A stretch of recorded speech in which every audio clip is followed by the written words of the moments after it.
What's good? It's China the Old Soul, and today is Turn Up Tuesday, and I got me a real fly female MC in the building. Yes. If you ain't know, now you gonna know. It's my sister girl, Ashlyn. Ashlyn Lashae, also known as A Lashae, is a rapper, singer, actress, writer, producer, director, and video editor. Straight out of the Bay. Tampa. She's been doing her thing since the age of 3. Ooh, for real? When asked what inspired her to become an artist, this is what she had to say. Seeing and hearing singers like Ashanti, Beyonce, Mary J. Blige on television, and hearing females rap. My dad also would make beats, in which I would rap and make songs too.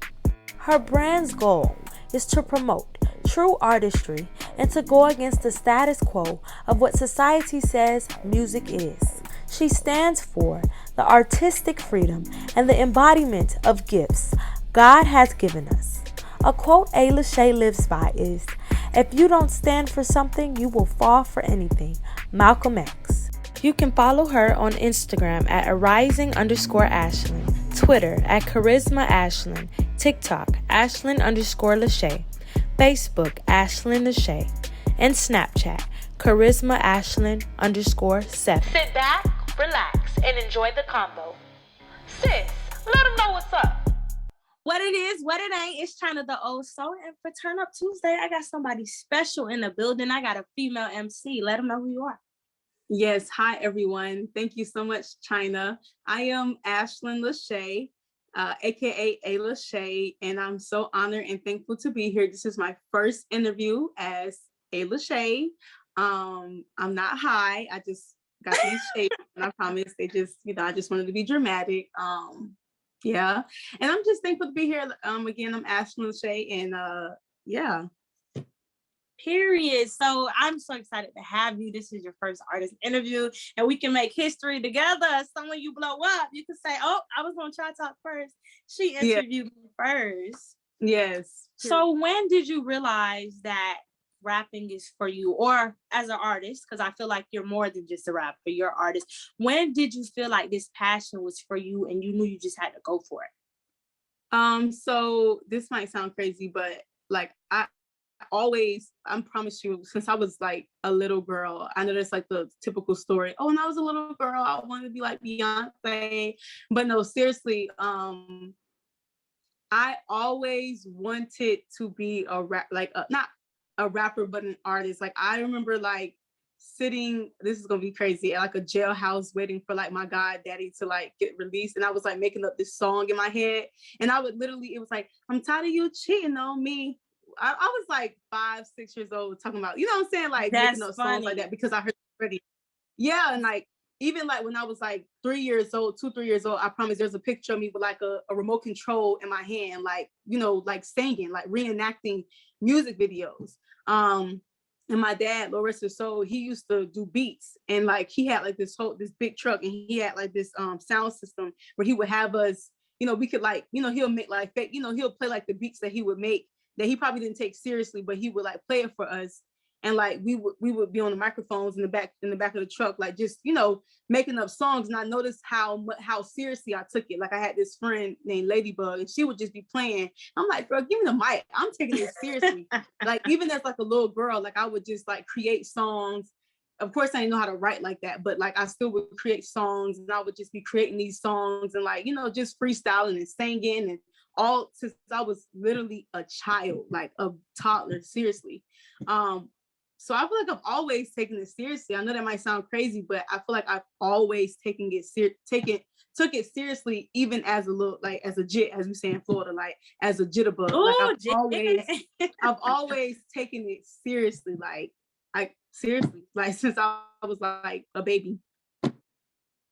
That is amazing. And speaking of creativity, how does the creative process look like for you? Explain that to us. Oh, that's a great question. So, the creative process for me,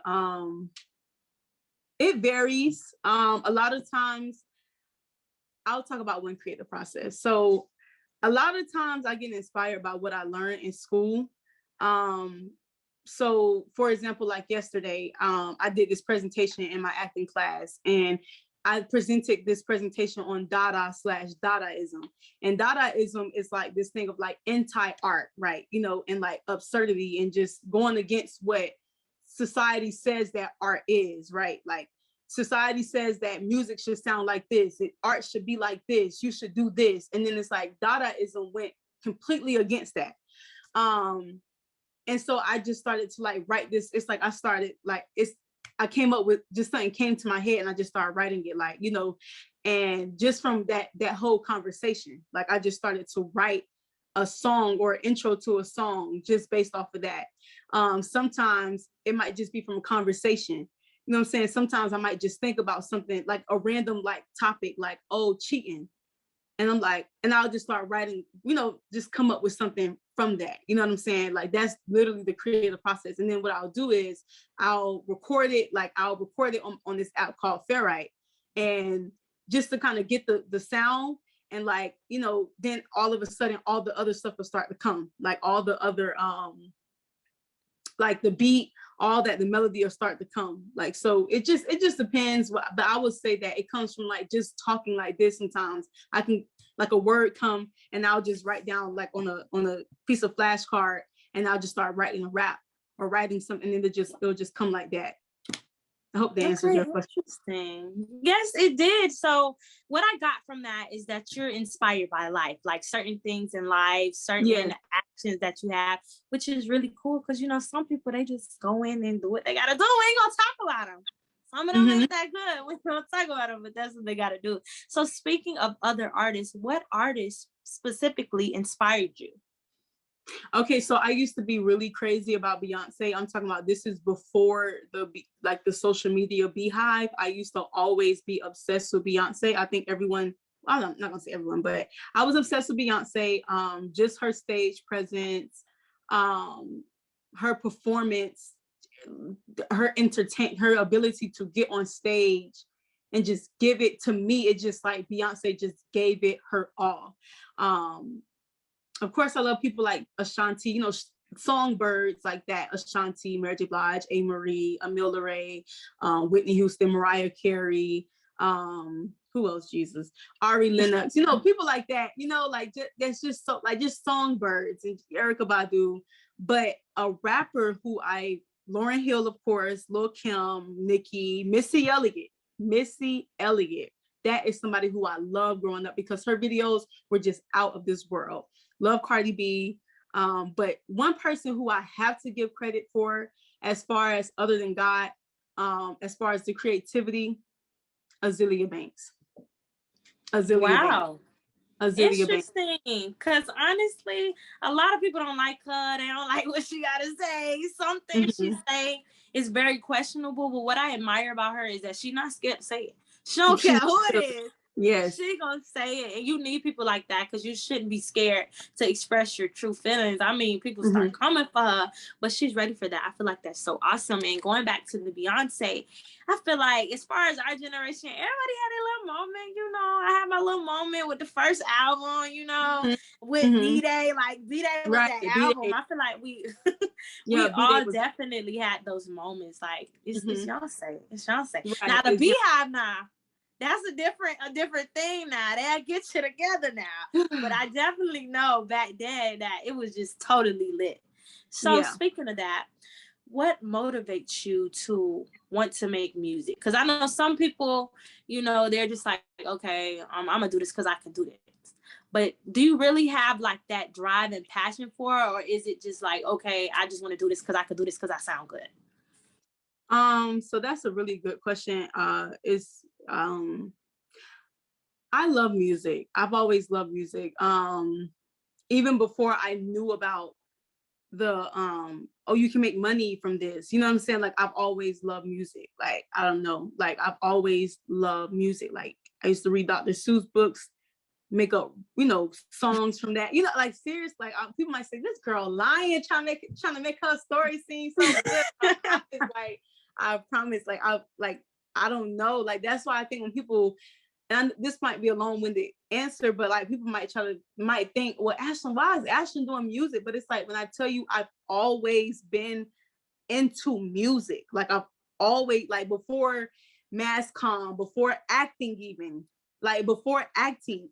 I was like music, like, and I think what I love about music is that it's a natural part of us. You know what I'm saying? Like we are musicians, like they say about hip hop and about, you know, cavemen, when they used to make sound. Like music is sound waves, it's frequency. A baby cries, like that's us. We are natural. All of us are natural musicians in a way.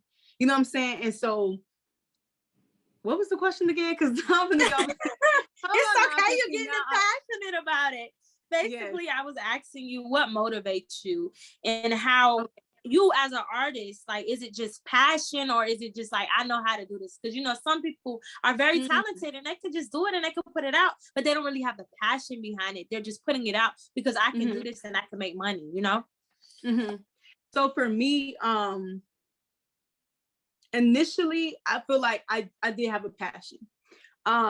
I think that in recent years, the passion was always there, but in recent times, I won't lie, and this is something that I've been battling like in recent months, the passion kind of was leaving because I was looking at trying to make it, and I saw, you know, people blowing up on TikTok and, you know, having this hit record on social media, and it was like this thing of, okay, now I just want to do it. I know I'm good, so now I just want to do it to try to, you know, blow up and stuff like that. And it's like me being the real artist that I think that I am, like this artist. You know you are.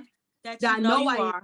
Thank you. That I know I am. It's like that's where the struggle came in, that because that's where the passion started to lose, because I started getting caught up in, okay, I'm good and I can just do this and I know I can make money and all this stuff. And it was like, but that's not why we're doing it. And so now I'm having this epiphany where it's like, go back to artistry. You know what I'm saying? Go back to that passion. You know what I'm saying? Don't think about being good. Don't think about being, oh, I'm just talented and I know don't think about that, because that's not true artistry. And like I was telling you earlier about the presentation I did yesterday on Dadaism, it was anti-art. You know what I'm saying? They purposely, like one artist made like this art, like what is it called? What is it called? A urinal, like you know, the urinal in the bathrooms, and he called it a fountain, and he called that art. And it's like, you wouldn't think to call a urinal. It's just like me getting a porta potty and saying, oh, this is art. People wouldn't think to think that is art, but he said that was art. And, or, you know what I'm saying? But that's really anti-art. That's not what we would normally think of art. And I feel like me having this talent is like, or not necessarily, it might not even be talent. People might hate my music, but guess what? That does not stop me having that passion of continuously making it. And no matter if I'm talented or not, you know what I'm saying? So I think that I am now rebirthing that passion that I initially had. You know what I'm saying? It doesn't matter if people like it or not. That's not what art is. Art isn't always liked. It isn't always celebrated. You don't always get money from it. You know what I'm saying? That's what makes people passionate, because even if you don't get money, you still want to do it. That they say the money will come. And even if it don't, guess what? I know that I put my all into it, you know? And so, yeah, I think I think that I am beginning to go back to that passion. So that's what state I'm in right now, of retransitioning back into that artist of passion, instead of just, oh, I'm talented and I just want to get a hit record. You know what I'm saying? Because that's entertainment. That's not really true. It can be artistry, but I think that it becomes more so entertaining and trying, you know what I'm saying? Like, I don't know. Yes. But yeah. I totally get what you're saying, but honestly, sis, I ain't gonna lie to you. We need some real artists that got that passion, because anybody can just come through and get out a hit record, whether we like it or not. We need those artists that's just raw all the time. Like, think about Nicki when she first started. Everything she was putting out was just raw. Or think about Drake when that first album dropped. Yep. It was just over. Like, artists like that, they still had that passion. It's like now they up there, so they can kind of just chill and put anything out. But when they first was getting in there, they had that raw passion. So I would definitely applaud you on keeping that passion, because you don't just want to be the next thing that blows up, because it might be something bigger and better for you. Because a lot of people just want to blow up, and even if you do blow up, it's some people that blow up and then it's done. Like that's just their last one hit wonders and stuff like that. So I would definitely say just keep that passion. That's what we need. We need passionate artists. I want to be able to go to a concert and be like, oh my gosh, like I feel this person. Like you don't want to go there and be like, okay, I guess. Right. So speaking on that note, your single, Oh No, right? That's what it's called with Shawty P. I love it. I feel like it's so different. It gives me like in between of like theater and pop and rap. Like a lot of people don't do that. And some people don't even like that. It made me really think about Usher 8701. Have you heard that album? Maybe I have, because I used to love Usher. So yes. So that album, that's when Usher, because you know, he came out with the R&B and he had a little rap back in the day, but that's when he really crossed over. Like he had R&B on there, he had pop on there, he had hip hop, he had just like everything. And some people didn't like that. I mean, it went #1. So clearly a lot of people liked it, but it's just so great because it's a crossover. Like it's not just giving you one thing. And I feel like that song, your song doesn't just give us one thing. And we need that, because anybody could just put out hip hop. Anybody could just put out R&B, but when you mix it together and grab people's attention, that's just dope. So I definitely applaud you on that. It's like you're crossing over before you even made it to the big time. And that is great. And some people are truly scared of that. So I definitely applaud you on that. Thank you. Thank you. Can I respond? Yeah, of course. Okay. Because I was like, okay, all right, okay.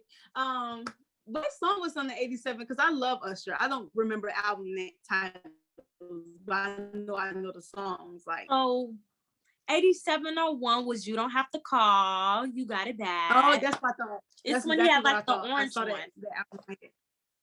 Yes, that's exactly that's the very much crossover. crossover. On my head when you said, yes, crossover. Yes. But Oh No, She Didn't though. I promise you, I made that song when I was like 7, 8 years old. I'm gonna say this. Really? I'm so serious. Why you think it has that play?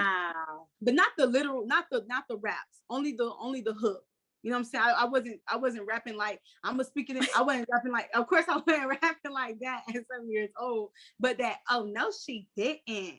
Like it sounds very playful. It's very childish. You know what I'm saying? It's very like, like just childish. It's very, you know what I'm saying? I think because it does, this might be a very touchy subject. It might not, but I feel like as an African American, as a Black artist, I think that people feel like Black people should stay in this box of just R&B and soul and hip hop. And it's like, y'all don't even know, just how like grandeur and just our artistry is. Y'all don't even know we created. That's what I love in that song Rumors by Lizzo. She was like, Black people created rock and roll, because it's like that's the truth. This isn't no Chuck Berry. Like, right, you know what I'm saying? Like we really created this. You know what I'm saying? Like this isn't something that this we just trying to be different. This is really who we are. Yeah. So it's so funny because I listen to a lot of like Caucasian and non-Black artists, and a lot of their songs, like especially their present songs, sound very similar to a lot of the old school Black people. You know what I'm saying? A lot of old school Black people from like the 70s and the 60s and 80s and stuff like that, and they're going number one. They're going number one with our stuff. But Black people now are that's white people music, that's white people music, that's pop, and that y'all don't even know that's us. That's our stuff. And so going back to Oh No, She Didn't, like, I was really inspired by people from the 70s. Like I really have an old soul. I love a lot of old school stuff. You know what I'm saying? Like really, like I really love old school music. And so like I'm really like an old school person. And you hear like that kind of 70s, that old school kind of feel. And then you hear like this, and like even like Shawty P noted this. She was like, it sounds so psychedelic. It takes her, it's so much nostalgia. That's why she loved the record. She loved how it sounded. And it's just like, like you said, there's just so many elements. And I feel like when a person says that, right now we're in the time where it's like there's a lot of female rappers, there's a lot of female artists. There you got the City Girls, you have Cardi B, you have Megan Thee Stallion, you have Doja Cat, which I think she's kind of creating this. Well, she's not she's very different, you know what I'm saying? But She is. very different. But I feel like, people are, I don't know if it's because I'm from Florida, people are expecting a certain kind of like this city girl kind of, and nothing wrong with me. I love the city girls. City girls for life, you know what I'm saying? And even me being from Tampa, you got Kaya, you got Trina, you know what I'm saying? So it's like, it's a very urban sound from Florida. So I feel like people are, especially from, it's like men can explore their sounds, and they can do different crazy punk rock rap and all this stuff. Playboy Cardi and Lil Uzi Vert, they can do all these weird things, and it's different, and it's, people like it. But it's like with the female artists, especially me, I feel like people kind of want me to have this certain sound, and because I don't have that sound and it's very different, it's almost like this, how dare you be from the hood and from the inner city, from Tampa, Florida, and you sitting here, expanding beyond just the urban sound of Florida, you know what I'm saying? You exploring these sounds of pop and rock and rap and soul and funk and R&B, you know what I'm saying? Like, and you playing all that in your songs, and you being playful. It's just, people don't know how to take it. It ain't the fact that it's trash or it's terrible, they just don't know how to take it. It's the crossover. It's a crossover. And it's like, when people have not crossed over and you have crossed over, it's like, well, what do you do? Do I compromise and not do what I feel in my heart to do as an artist just to please people? But that's not gonna make me happy. And we live in a society that's all about, I'm all about my happiness, so that's what makes me happy. And then I know people say, well, you're not going to grow as an artist if you don't, conform. But I don't care about conforming. Like I said, that's not what it's about. It's not what it's about. Anti-art, absurdity, avant-garde. You know what I'm saying? It might not be avant-garde and what people think avant-garde is, but it's different. It doesn't sound like what people expect it to sound. But guess what? Years from now, it might just be one of the most popular songs. People might just be studying my music and music theory. You don't ever know. You know what I'm saying? So I know, like I said, I went off on a tangent, but like you said, you brought up, oh no, she didn't. I love how you brought up that it does cross over. It does have so many things, and even one of my homegirls, she pointed out, she was like, it reminds me, she was like, when I say the, okay, I'm going to sound terrible, but the, like, she was like, it reminds me of Charlie XCX. Like, she was like, it reminds me of her. And it's just like, I kind of heard the same thing. And like I said, it just, people don't know how to take it. You know what I'm saying? People don't know how to really take it. Like, even as a Black artist, Black people don't probably know how to take it. They're like, I'm not going to say Black people, but I feel like some people, especially people who I know, they don't know how to really take it. You know what I'm saying? I think that when people are expecting one thing and you give them another, they don't know how to take it. That's it. You know what I'm saying? You know what I'm saying? It's like, okay, I was expecting city girls from the 81305. You know what I'm saying? They was expecting knees on my hands on my knees shaking. They don't know, but they don't know what to expect. They don't know, but they just know what they've been hearing from female artists. So when the female artists come out and they doing, oh no, she didn't. It's like, huh? It's like, wait, you're supposed to be doing what the other girls are doing. And then it's so crazy because then when you do what everybody else doing, then they'll judge. It's like, you damned if you do, damned if you don't. If I do what all the other girls doing, oh well, she sounds just like everybody else. If I do something different, oh, I don't like this. It's weird. I like such and such. So going back to, it's just damned if you do, damn. That's why you just got to do what you feel is what you know in your heart to do. And that's why I feel like, oh no, she didn't is. And it's like, it was so crazy because like yesterday after class, when I did that presentation, we were just, as artists, because we are, in my class, we're all artists, we're all theater artists. And we get so deep sometimes in like these conversations about what art is and what it isn't, and how, like I said, the presentation I did yesterday, I keep going on about this presentation. I know it's like, shut up about this presentation, girl. Did you get an A or what? I failed it. No, I'm playing. But with this, I'm kidding. But with the presentation about, the Dadaism, it's like these artists, they literally, it's like I said, whatever society said art was, they went against it. They did the complete opposite. They didn't want people to like the art. That was the point. It was supposed to be anti-art.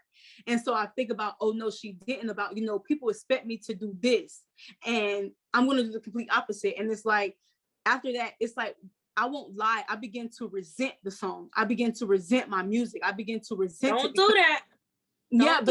But it was a moment that I had where I was like, okay, it's like, okay, people don't like it, so I don't like it. You know what I'm saying? But it's like, then after that presentation yesterday, after that conversation with my fellow peers and my teacher, it's like I listened to the song and I actually liked it. Like, you know what I'm saying? I liked it again because it's been a long time since I've actually enjoyed the music. And it's like I actually enjoyed the song. And it's been a while since I actually could sit there and enjoy my song. You know what I'm saying? It's like I actually can enjoy it because I wasn't judging it by society standards. I wasn't judging it by music. It's my music. You know what I'm saying? And it's good because, you know what I'm saying? Even if it's not good, it doesn't have to be good. It's mine. You know what I'm saying? This is mine. So that was just a really crazy realization.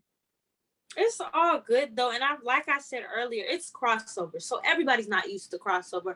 I'm pretty sure the people, when they heard 8701, they used the R&B Usher, they was probably like, because I have a friend that I actually talked about. I was like, I love 8701. That's my favorite Usher album because of the crossover. And she was like, no, I don't really like him because he switched it up. He had pop, so everybody's not gonna like that. Some people, they just straight hip hop heads. They don't want to hear the R&B with it. They might not want to have Chris Brown on their feature. They just want, straight rap. So it's just everybody just putting stuff in boxes and staying in one thing. And speaking of boxes, I was definitely going to bring it up about the City Girls and Megan Thee Stallion stuff. I like them. Don't have no problem with them. Honestly, the City Girls had to grow on me, but that was personal because I'm from Miami and this little stuff that I'm not gonna speak on or whatever. Not that I got beef with them. Don't be telling people I don't have beef with them. It's just, certain stuff about my city. I just didn't want people to think of this and think of that, a little personal stuff. But when you see them like, Megan, City Girls, I can't think of nobody else right now. Or even Little Kim, Nicki sometimes, but Nicki, she crossed over, she switch it up. They pretty much doing coochie talk. And I'm not saying it's anything wrong with coochie talk. But for me, I miss like the MC Lights, the Queen Latifahs. They gave you that raw, woman stuff. And coochie is a part of a woman, no lie. But sometimes I just want that, the ladies first, MC Light, stuff like that. And I feel like that's what you're bringing. Like even with your other song, Cyberbullying, that's something totally different as well. So can you tell us about that? Yeah, Cyberbullying. So that song was a really weird song. I'm going to be honest. Songs coming after that, it's not going to be coochie talk probably. But they are probably, it's just going to be different. But cyberbullying, I just that came from a cipher that I literally did in high school. And I just was like, okay, I'm just going to just show off like my little rap skills or whatever. So that's kind of what cyberbullying is. I'm not going to lie. I don't think that cyberbullying, I think cyberbullying shows off my writing skills as a rapper, my rapping skills, like how I can come up with like, certain punchlines and stuff like that. Yes. But, punchlines were awesome, sis.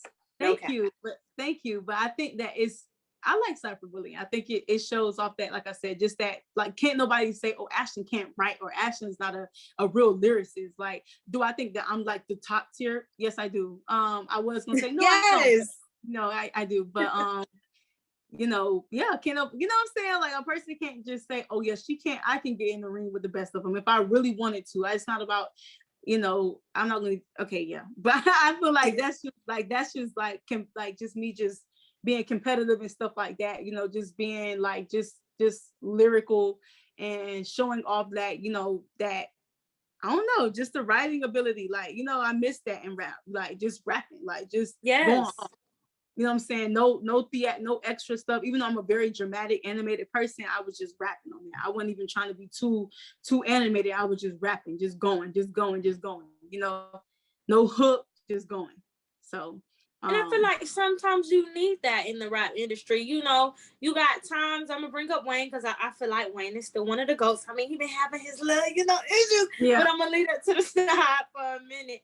But he has times where he just freestyles. And then he has times with his hooks and punches, like, that's great. But I feel like it depends on the artist. Because some artists, they, like we said earlier, they just want to put it out. They just want you to turn up, turn it on in the club, play it on the radio. But I feel like when it comes to the industry period, music period, back in the day, like you speaking of old school, they had that passion for it. They knew how they wanted the steps. They knew how they wanted the show. They knew how they wanted the song. Now I feel like it's not dying because you definitely got the artist Ari Lennox Giveon. You got people out there that still got that going, but it's just the passion's not as exciting as it was. Like, I feel like the era with 106 in Park, that's when we were really excited because we were able to see it on TV. We got to see our favorite artists interviews and stuff like that. And that's what I really miss this. I ain't gonna lie, because it made me more excited. Yes, we got Apple Music now. Yes, we got YouTube, but it's not exciting as seeing somebody host the show and Chris Brown coming on that show and you get to see his perspective. So I feel like once we lost that, music is kind of, really chilling. Nobody want to do visuals for real. People out there now, I'm not saying that people don't do visuals for real, but it's not as exciting as it was. Like, this person video finna come out. This person video finna come out. And let's see the visual. It's kind of like, all right, I'm finna sing my song. I'm finna give you a nice, beach view, or house view. We finna be at the mansion. They finna be twerking because, they finna be twerking in the video. At the pool. Yes, definitely. Mansion pool and everything, but the passion, it's there. But when it comes to overall, it's not there. Speaking of that, like Michael planned his stuff out. Michael Jackson, because people might think I'm talking about another Michael. Michael Jackson planned his stuff out. Like when it came to Billie Jean, Thriller, Smooth Criminal, like he knew exactly what he wanted. And he always had that passion, like working hard and stuff. So that's what we're missing. And I feel like you have that, sis. You can't let this clout right now, because that's what it is. The clout and stuff get to you, because we definitely need artists. We need timeless artists. Timeless. Seasoned artists, they come and go, but we need timeless artists. So speaking of that, how do you feel about the seasonal artists versus the timeless artists? So I think that we're gonna always have timeless and seasonal artists. Like, it doesn't matter the generation. There's a lot of people from older generations who had one-hit wonders as well, like in the 70s and 80s and stuff like that. You know what I'm saying? Like, it's not just like this, we're gonna always have that. But I feel like with seasonal artists, I think them, because I feel like they set the tone almost. You know what I'm saying? They kind of create like they kind of, I don't know, I think it's room for both seasonal and timeless artists. I think that they get the attention initially, and then of course the timeless artists get it afterwards. But I think that if it wasn't for the seasonal artists, we wouldn't appreciate the timeless artists. You know what I'm saying? Like, if it wasn't for those seasonal artists, you know what I'm saying? Because people always say, like, even you mentioned about, MC Lights and stuff like that. If we had a whole bunch of people like MC Light, and a modern day example of those kind of artists are like this female rapper called named Rhapsody. And then you even had a rapper named Nitty Scotty, I believe is her name, who was very poetic. And I think that, and Rhapsody worked with Kendrick Lamar. And these people are very like conscious and like that ladies first, and like, just very, positive kind of rappers. But it's like, if we had a whole bunch of rappers like that, we would be, you know what I'm saying? I think that we will be okay, but we will still kind of we will still want those seasonal artists. You know what I'm saying? We will still want those artists who are, booty shaking, whatever you want to call it, you know what I'm saying? Because that's just humans. We get bored easily, you know what I'm saying? I don't care what it is. Even with the turned up music, we're starting, as turned as it is, we're starting to get bored with it because we have a lot of it, you know what I'm saying? Now it's like an oversaturation of it now. And so with seasonal artists, I think that they just serve the purpose of getting it ready for the timeless artists. And I think that they shift the era. Seasonal artists help to, they're just that, they're seasonal and they're temporary. They create an era, I think, but I think that timeless artists helps to time, because you got to think about it, timeless artists are timeless, so they kind of can they surpass an era, you know what I'm saying? They supersede the era, you know what I'm saying? Like, they're not an era because they're timeless. Whereas a seasonal artist kind of, they create an era, they create a season, or they are popping for this season because right now everybody feels very temporary right now. Everybody, like, if everybody is like, for example, when everybody was talking about the drugs, remember this is before J. Cole, a timeless artist, came out with Kids on Drugs. Before that, it was all these artists talking about drugs and people still talking about it, but syrup and this, that, and the third. It was like this era where everybody was talking about drugs and this, that, and the third. And but that was a time where everybody was doing drugs and sipping lean and doing this, that, and the third. So that was that season. You know what I'm saying? Everybody, it was just a drug season. You know what I'm saying? Like a drug season. And all these seasonal artists were talking about that, talk about bull crap and all this stuff. And then you got a timeless artist like J. Cole, who came and played on this seasonal thing, Kids on Drugs. He did. You know what I'm saying? And he had a song called 1985 where he called it out, like, you know what I'm saying? In 5 years, you're going to be on Love and Hip Hop. You know what I'm saying? Where he responded to the seasonal artist, like, let me tell you something. You know what I'm saying? Like, you're a seasonal artist. You know what I'm saying? You're not going to really make it that far. You know what I'm saying? You only here for an era. You know what I'm saying? You're only here for a time, because that's what seasons are. But let me tell you something, in 5 years, you're going to be on Love and Hip Hop. But he's J. Cole being a timeless artist. Kids on Drugs, we don't even remember them seasonal artists, you know what I'm saying? But we remember Kids on Drugs, you know what I'm saying? We still remember that years later, even though people still doing drugs, but it's not, the music isn't as bad as it used. Well, maybe it is, but I don't know. It's not talking about it as much as I feel like prior to that album by J. Cole coming out. So I feel like, you know, seasonal artists, thank you. You know, you're setting up, you're kind of setting it up for timeless artists. You know, timeless artists, like I think I am, you know, or others, you know what I'm saying? You're setting it up for people, you know what I'm saying, to come. But I don't want to like bash the seasonal artists, like, you know what I'm saying? Like, I don't want to bash them because they don't know. You know what I'm saying? They, a lot of times they come, you know what I'm saying? They just kind of trying to get rich, you know, it's a get rich, you know, quick scheme, you know what I'm saying? They probably do got a love for rap, but it's like they kind of want to make it too, you know what I'm saying? They want to make it as well out the hood. So it's kind of, or wherever they come from, they want to get out their situation. That might be an outlet for them. It's like they go in the studio, they don't even think that they're going to make it. And they just do a little hit song and boom, they make it. You know what I'm saying?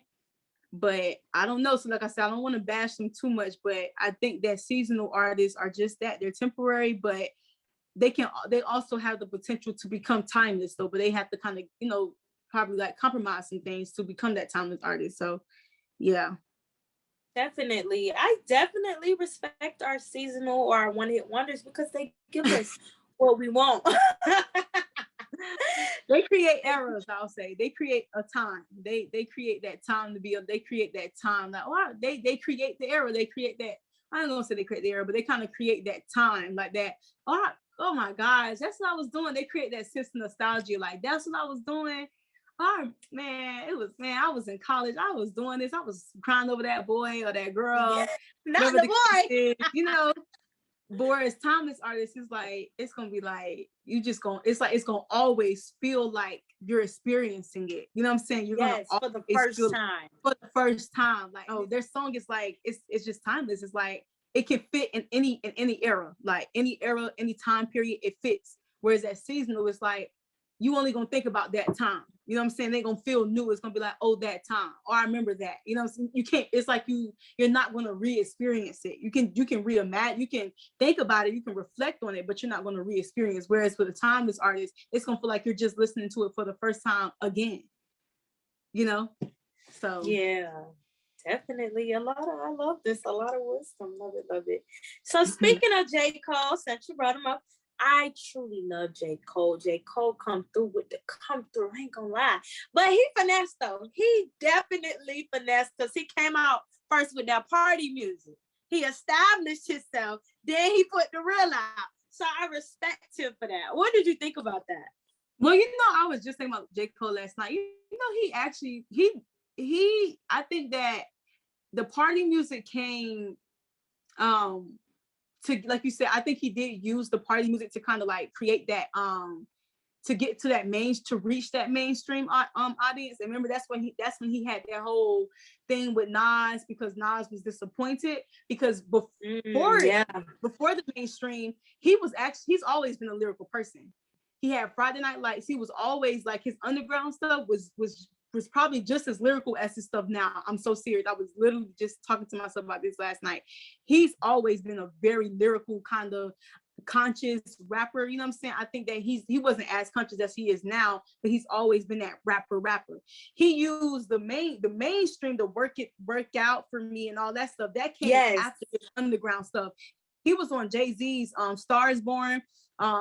He was on Wale's Babe, you know it gets no better than this. He was with those like conscious lyrical rappers. He's always been, you know what I'm saying? He's always been that way. No, seriously, it's so funny that you brought that up because I was literally thinking about this last night. But he used that mainstream because that's why Nas was disappointed, because it's like he almost like kind of used that to kind of reach that mainstream audience. And so that's where that whole thing was when Nas, remember he came out with a song, Everything, responding to Nas. I love that song.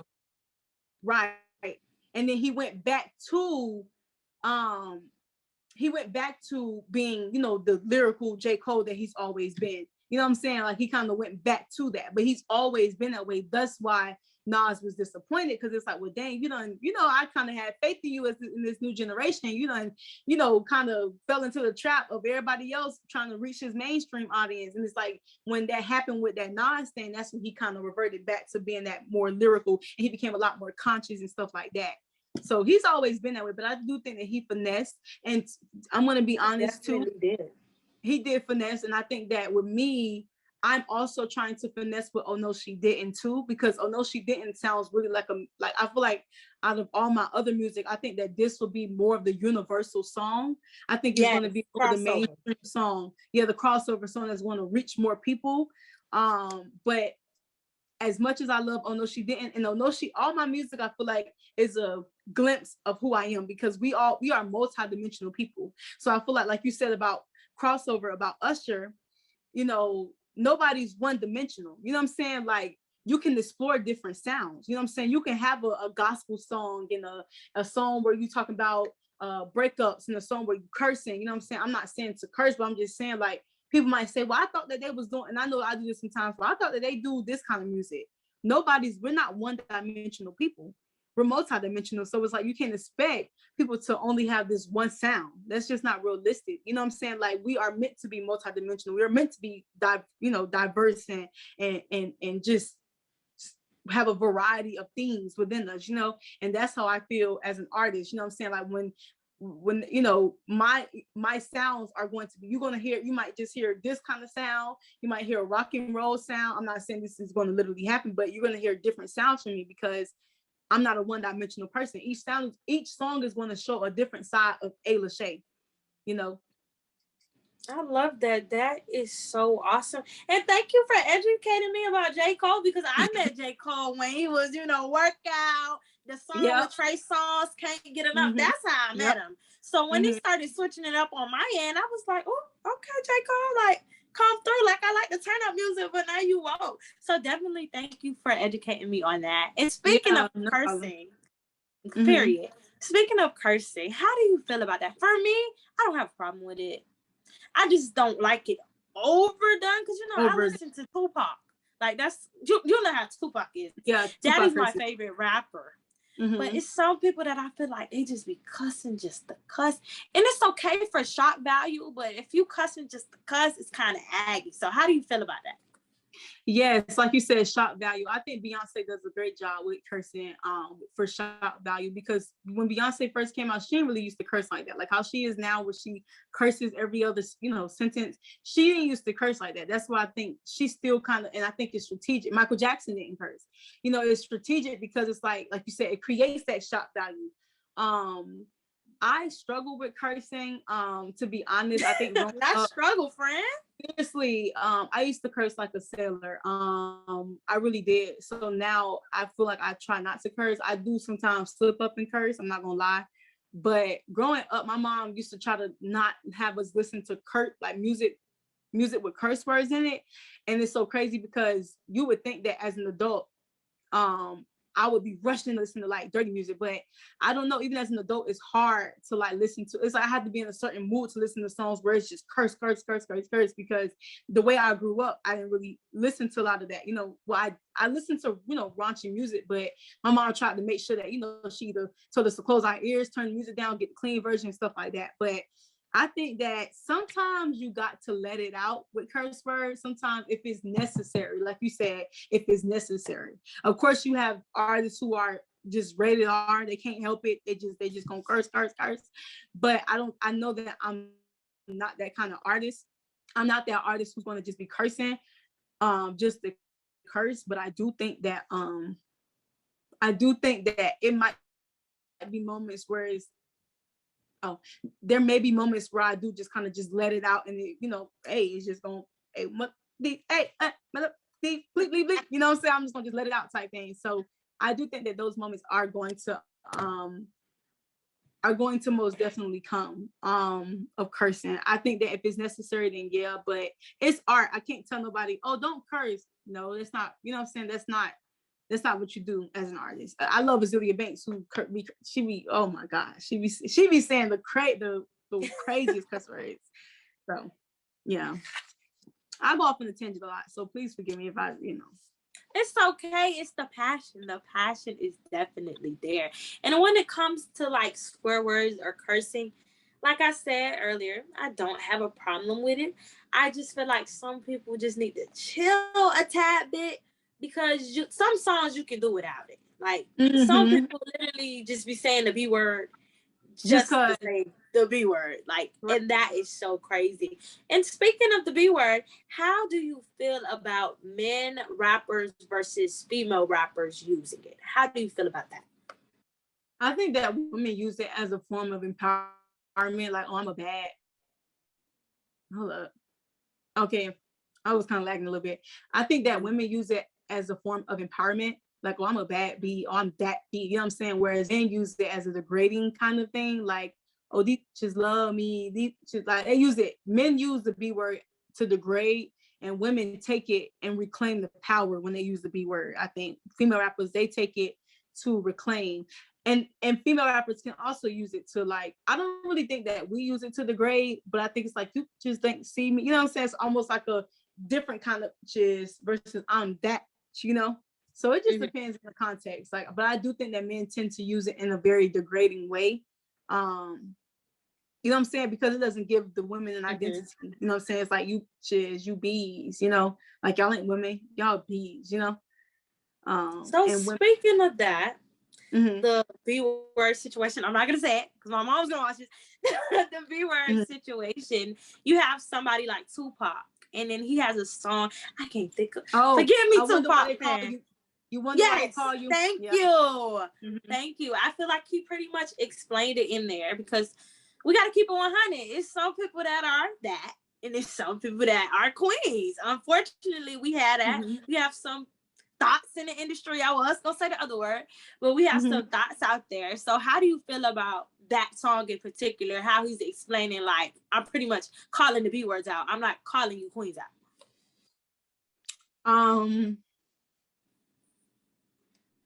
I love Tupac too. I grew up on Tupac. My dad used to always play Tupac.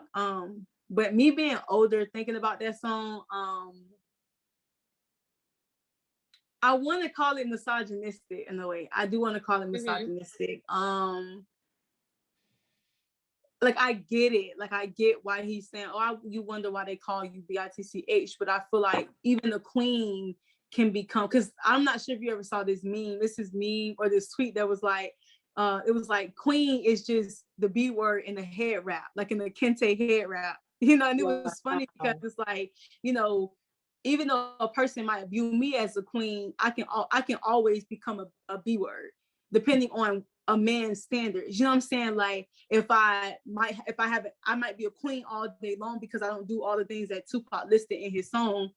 But then if I just so happen to be snappy one day because I'm just not in the mood, I become the B word now. You know what I'm saying? I don't know if that makes sense. Maybe I need to go back and listen to the song, but I get what he's saying, but I just feel like, you know what I'm saying? It's just, in retrospect, it seemed a little kind of misogynistic. Like I said, I gotta go re-listen to it. I get it, you know what I'm saying? But I don't know. Like, I don't know. Like, I don't know. Okay. I'm mixed feelings about that song. I understand. I get it, but it's like, sorry, I totally understand. It's okay. I totally understand about that. But then people, they'll listen to Tupac's song like that and they'll let it slide. Like, whatever it is. But then somebody like Megan will drop something like Thought-ish and then it's done. Some people thinking, okay, this is woman empowerment. Megan saying what she got to say. And then there's other people that saying, oh, she just out here talking about being a whore. Like, How do you feel about that? I'm probably gonna get very deep. I feel like women never have power over their bodies, no matter what we do. People just don't feel like society just doesn't, patriarchal societies, men ran societies, just don't, women should have power over their bodies. They feel like women should be timid. And, like, I feel like some men just have this really weird, twisted fantasy, like Kanye West, about women being so timid and, oh, I'm scared to show my body. Like, I'm scared to talk about, like, it seems like it's like they love and hate it at the same time. You know what I'm saying? It's like I'm not sure if it's called quantum physics, but where it's like it's like they hate it and they love it at the same time. They love how confident Megan is. They love when women talk about wop. They love it, but it's like they also hate it too. I don't know. It's just weird. And it's like, I get it, but it's like, you got to get to the root of why people feel that way. You got to understand something. You already know I believe in Christ, you know what I'm saying? I believe in God and stuff like that. But I feel like a lot of it is rooted in like this very pure kind of religious kind of like weird kind of thing too. I feel like in the back of people's mind, it's still like this very religious kind of thing. And that's why it's like, men love it. You know what I'm saying? People love it. But we've been taught that women should not talk about their bodies in that way. And women should not be confident and busty and wearing no bra and free the nipples. We've been taught that. So it's like when women come out so boldly doing it, it's like everybody starts to freak. You know what I'm saying? Everybody still freaks out. My temper accent coming out, but everybody starts to freak out because people still feel like women should be timid and women are supposed to be seen, not heard. And I don't know, it's just weird, but that's who she is. You know what I'm saying? That's who she is. You know what I'm saying? She's a sexually expressive person. You just got women like that. They're just sexually expressive. They just want to put, thought-ish. They want to be thoughts. They want to sleep with different men and all this stuff. And maybe not sleep with different men, but they want to talk about being sexually explorative. That's just their business. That has nothing to do with nobody. You know what I'm saying? If I don't want to do that, that does not make me more than that person. That does not make me morally acceptable than that person. I might not, and look, listen, it's people who, this might be weird to say, but it's people who a judge and Megan Thee Stallion and then be doing little, you know what I'm saying, looking at bestiality porn and you know what I'm saying, like that might just be really weird. But they'll do weird stuff like that or be pedophiles. And you know what I'm saying? It's like you sitting here judging this girl for being sexually free, but you know what I'm saying? Just weird stuff. It's just crazy. Yeah. It's just crazy. You know what I'm saying? Preachers is doing stuff and just weird stuff. I know I went far left, but I'm just saying, like, I just feel like people just always give things the reaction that they want. You know what I'm saying? That's her business. That's her art. If she want to talk about hands on her knees, shaking and her thought is, that's her business. You do something different. You don't talk about that. You talk about, you know what I'm saying, you talk about what you want to talk about. You talk about women being queens. I can still be a queen and still hands on my knees shaking and my thought is, you know what I'm saying? Jesus let the prostitute wash his feet with her hair and the perfume. Yeah, that's you know what it. I'm saying?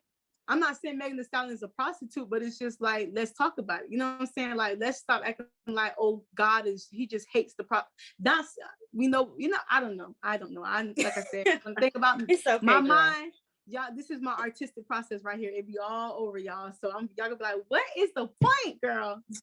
Oh, Lord. But yeah, so I don't know. I don't think it is that big. I think that,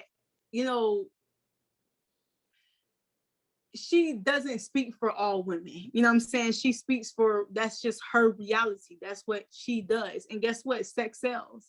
You know what I'm saying? People will say, you know what I'm saying? People will say, oh, if we got to start talking about that, then it's like, we won't stream rappers who don't talk about that. You know what I'm saying? Like that's why I think a person like me gets so annoyed, because it's like y'all will say that, oh, we need something different, y'all. We need something different. And then don't stream the people who talking about something different. The same people who judge it are the same people who will consume it. Sometimes I do have that moment. I'm not gonna call my business out because then y'all gonna cover me. But I do have that moment. But I feel like a lot of it is from the mindset. Like I have old school parents, so they're used to a certain way. So that kind of comes on me too. Because you know, back in the day when we was listening to stuff we weren't supposed to listen to, they'd get on us and be like, you know, that's too grown for you. And then you still got that mindset when you growing up. So I feel like some of that comes from that, you know. So we're like, oh no, but then you actually get into the song and you like, oh nah, they like that's my stuff. Like, go ahead, City Girls, go ahead, Megan. So it's a lot that goes into it. And I honestly like Megan. I feel like she got bars to back it up. She don't even gotta talk about that in her songs. Honestly, she could do a song without all that. It should be good. She has raw talent. She can freestyle right now and be dope. So I feel like she's just a dope artist, and that's how I respect her. But a lot of people are looking at the hot girl summer, her twerking all the time, her wearing the I'm about to say hoochie coochie. I'm sorry, the booty shorts and stuff. And then my thing is, if she want to do that, she could do that. Like if she want to switch it out one day, you know, had a nice dress on, which she did one time, or if she want to go to a show with her cut off shorts on, so be it. That's how I feel about it, because she actually has talent. But then y'all got girls out here, some, I don't know, I ain't calling them out, but some female rappers out here, or they claim to be female rappers, they don't got no talent, but all they telling you is what they got down there, who doing this and who ain't doing that. But when you got somebody that's actually dope, y'all tearing her down, but you're not tearing down sister girl that you know she trash, but she cute though, so you know she cute, so I'm gonna let it slide. So how do you feel about women artists, period, not even just female rappers, using their looks just to get up? How do you feel about that?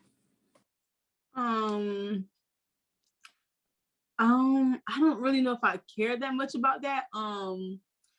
No, I'm not gonna lie. I do notice it, and I think that it's not their fault. It's, you know what I'm saying, they just play. I don't know. I feel like it's the people who's allowing it to slide. You know what I'm saying? Like, you know, like it's the people who, it's the system or the institution that's allowing it to slide that kind of annoys me, because it's like people will say, oh, where's the true talent? And then still kind of, I don't know, it's just like not really use their platform. And I just feel like you got to use something. You got to use something, whether it's your talents, your looks, your brain, your words, you got to use something. And people might say, Ashlyn, what the freak? But I just feel like, I don't know. They got to use something to get to the top. You know what I'm saying? But like Beyonce said, that body, them looks ain't gonna always get you out of everything. True. So very true. I think that they found their niche and they're just using it. Maybe it's not a niche, but I feel like they found something. They're, you know, a tool to get where they need to go, because they didn't feel like nothing else would get them there. So it's like, why not use my looks? I don't got no college degree. I'm not really that smart. They might feel that way. They might feel like I'm not really that smart. So why not? I had a person tell me, a director tell me when I was doing acting, he made me feel like I wasn't that good of an actor. He was like, well, you look good. So, and that made me feel terrible, because it was like, am I a bad actress? Like, and I was like, you know what? It doesn't matter. You know what I'm saying? Use those looks. Sometimes, you know what I'm saying? Use it. Use what you got to get what you want. Use what you got to get what you want. You know what I'm saying? Like, do I feel like people might say it's unfair? Like that, they say life isn't fair. It's just not fair. Like, okay, go hard. If I feel like me being a little bit darker, you know what I'm saying, then some people who are kind of like blowing up because they do have a certain look to them. That's just like Azealia Banks. She said it. She was like, it's more convenient to hate me because I'm dark skinned, I'm skinny, I'm slimmer. You know what I'm saying? I don't have the butt and all that stuff. And even dark skinned girls who do have the you know, the physicality, the boobs and the butt and stuff like that, they still get overlooked. So it was more convenient to hate her. But a lighter skinned girl, and you may say, oh, here y'all go, it's the truth. can say something just like Azealia Banks, and it's just like, girl, shut up, girl. Because it's like, but then it's also offensive too to that light skinned girl, because it's like, they don't really take them seriously, because they feel like, oh, you're just a pretty dumb light skinned girl. But the dark skinned girl, it's like, if it might just challenge something, but it's like they'll also discredit it, because it's like, you're just the ugly, bitter, dark skinned girl. You know what I'm saying? And so I just feel like, you know, me, it's like, I feel like I'm in this middle kind of space where it's like, I do feel like I know I'm nice looking, but I know that I'm probably not all the package that the industry might want. But it's like, I feel like I have to go even dumber now. You know what I'm saying? It's something different, because a lot of times it don't just be about looks. Think about her official. She used to wear glasses shades when she first came out. She didn't even want you didn't even know how she looked, but you just not, that was brilliant. You could tell her is such a musical genius, because it's like, you couldn't even judge her off her look. But you fell in love with her music, not knowing who she was. She had this mysterious identity when she first came out, and people fell in love with her with her music. You know what I'm saying? And I feel like even with me, I noticed that cyberbullying, the video is almost at 2,000 views, but all my other stuff, I feel like sounds, thank you, that I feel like it sounds better than cyberbullying. It's kind of slowly climbing up, but that's because people want to see they want to look at who they're listening to. They can't see me. They want to see me dance. They want to see how my body look. You know, cover art is just cover art. I can edit it. I can make it look like this. But in the music video, you kind of see what's going on. You know what I'm saying? You can see the person, see the personality. So that might just garner more views than like a song that's playing with the cover art. I don't know. So I think that looks are important. Looks are important, especially with the female artists. I do feel like looks are very important. It's unfortunate, but I feel like looks are very important. I think that men are not, of course, they're not held that men can be ugly as I don't know what, but guess what? They got some good music. They got good music. You know what I'm saying? It's like people like them just because they ugly and got music. You know what I'm saying? It's like men are not held to that same level of beauty that women are. That's just gonna always be the case. You know what I'm saying? Like, it's just gonna always be the case. It's weird. And if you are not, you know, cute or whatever, it's like you kind of gotta, you know, be humble and not, you know, it's just the politics of it all. Yeah, definitely. So I can definitely agree with that. Definitely. Yes. I'm sorry. I'm eating some popcorn. I'm really hungry. I'm so sorry. Go ahead. Turn up on Chat Talk. Enjoy your snack. And speaking of the light skin, dark skin thing, brown skin thing, Black women, queens out there, you're beautiful. We need to stop this. Oh, she light skin. Oh, she dark skin. She brown skin. All Black shades are beautiful. Period. Point. And I got 2 more questions for you, sis. Then we're going to play a game. So I'm excited about this game. It's going to be so much fun. So my next question is, what is your goal as an artist for 2022?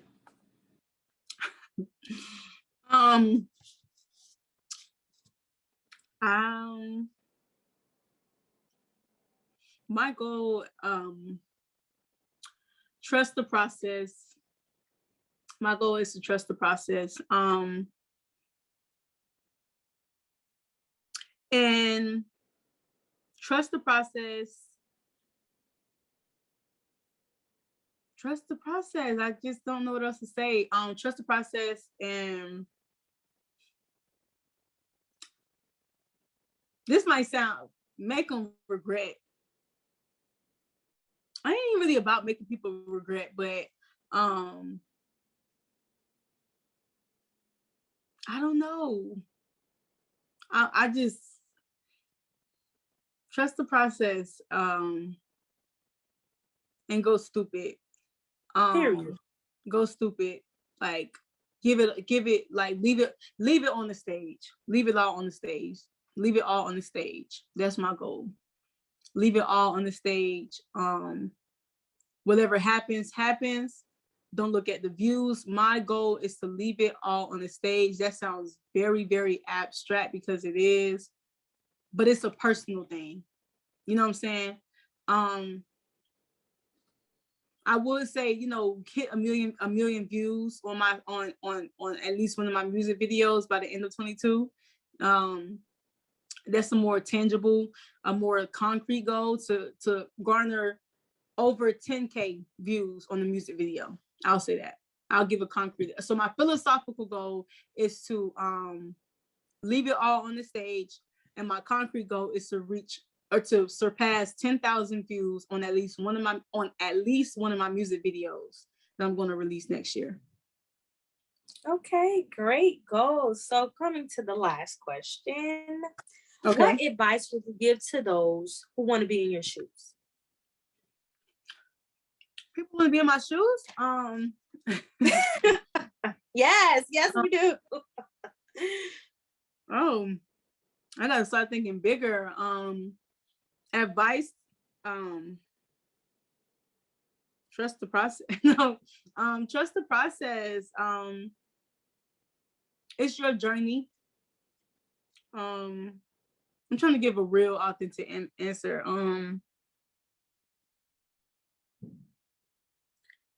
God gave you that for a reason. Whatever it is, God gave you that for a reason.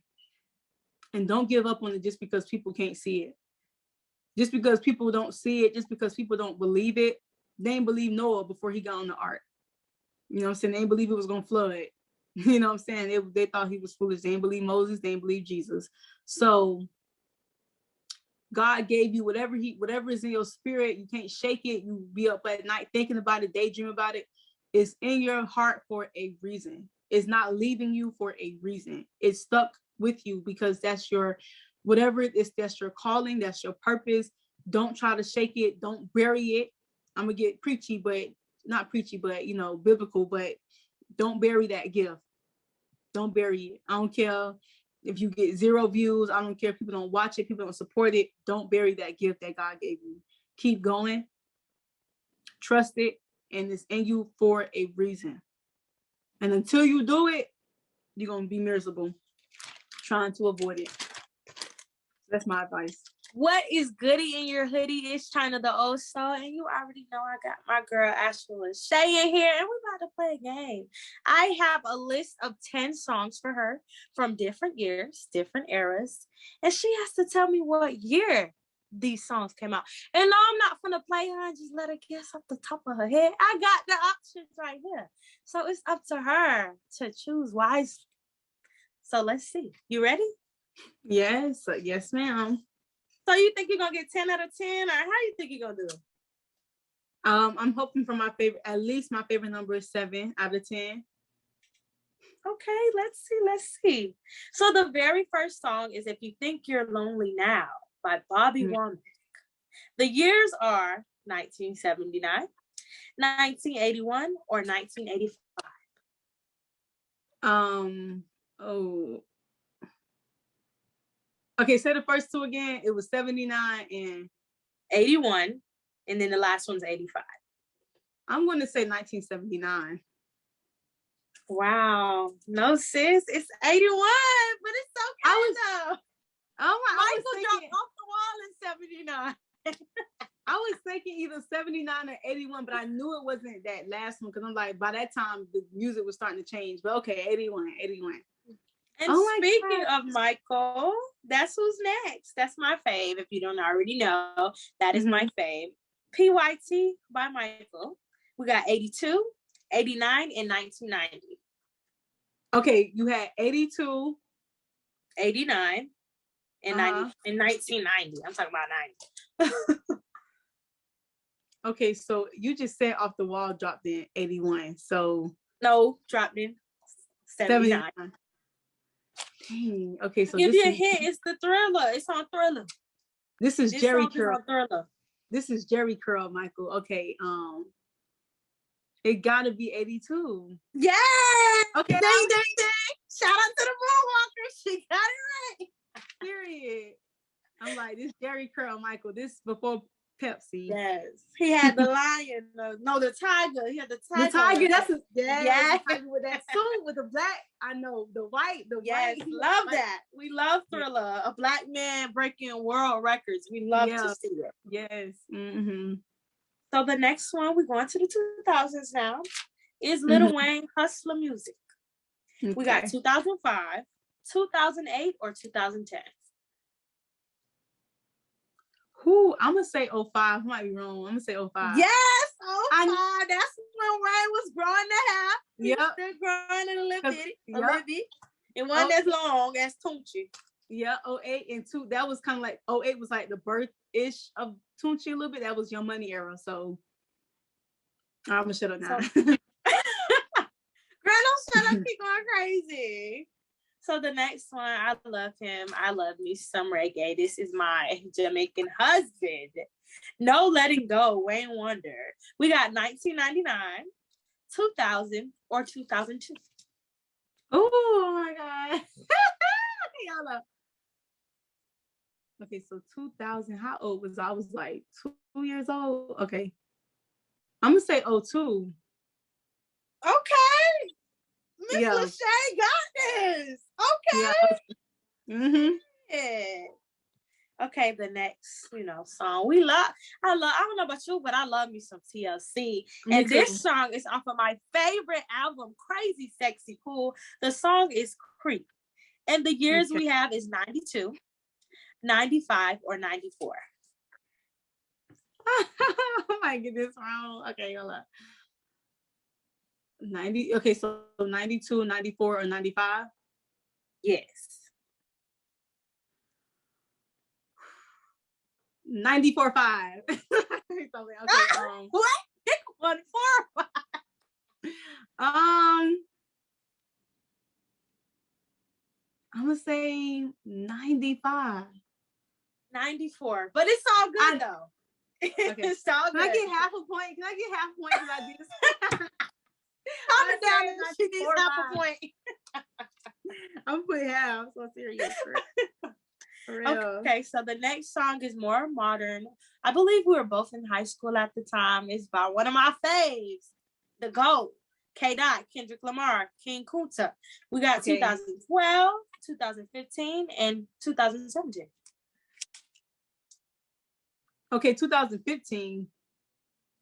Yes, it was 2015. That was a great year. We love us in 2015. Okay. And this next song, I'm sorry, I'm going to have to tell you at home this story. I love Pharrell. I had a huge crush on Pharrell since I was a little girl.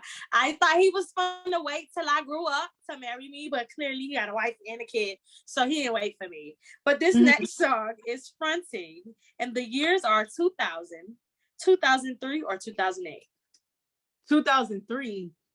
Yes, 03 was a good year. I was little. Yeah. 03 was a good year. Definitely. And now we're going to switch to the old school because I'm trying to the old soul. Right. And I love my old school. And Ashlyn Lashae loves her old school too. So up next is my sister girl, Denise Williams, Cause You Love Me, Baby. We got 1971, 1976, or 1980. I'm going to say 1980. No, ma'am, 1976. But it's so good. It sounds like the 80s, though. That song definitely sounds like the 80s, but she dropped it in the 70s. Oh, wow. She brought that 80 feel before the 80s. She had she did. Yeah. And then our last song, unfortunately, is by the OGs. I call them the OGs. The OJs, Cry. We got 1970, 1975, or 1978. I'm gonna get this wrong. 1978. Yes, you got it right. Oh, wow. You know your Okay. Y'all cool. better go crazy in the comments. Drop the hand clap emojis because she did that. She got a lot of these right. And I'm so happy because I'm just like, yes, kill it. So this is coming to an end to our program. Unfortunately, I had so much fun with my sister girl. I forgot to say, we went to college together. That's how I met this great woman, and which is awesome vibes, good energy. So do you have anything to say to the people before we leave? No. Thank you, China, for allowing me to be here. It has been an honor, and yeah, like I'm really a very like I said, we're multidimensional, so I'm not always calm and stuff like this, but China has seen other sides of me. But you know, it's been fun being with my sister girl and being Period. able to just, you know, have her pick my brain and, you know, just put things in perspective. And yeah, I've enjoyed it, and I can't wait to see where this show goes, because I know it's going to go a lot bigger than what it is now. It's big now, but it's going to be bigger because, like I said, it's in you. So yeah, I'm honored to be one of the first guests, the first female artist on here. And I know, it's, like I said, history in the making. History in the making. So Periana, Bettyana, we out here, Betty Boop, period. Let's get it, let's go. Like whatever, like Yes, period. And don't forget, let them know where they can follow you on social media. Okay, yes. So my social media, Instagram is arising, ARISING _Ashlyn, ASHLYN. Twitter is charismashlyn, CHARISMASHLYN. TikTok is Ashlyn _Lashae. Facebook is Ashlyn Lashae. You'll see, oh no, she didn't cover art, colorful, that's me. And Snapchat is charismashlyn _7. So the same as Twitter, but _7. Great. Thank you so much for coming again, sis. And we will see you next time. I'm gonna bring her back. I don't know which episode. Yeah. But I'm gonna bring her back. So make sure you stay tuned. I will see you in the next episode of Chai Talk.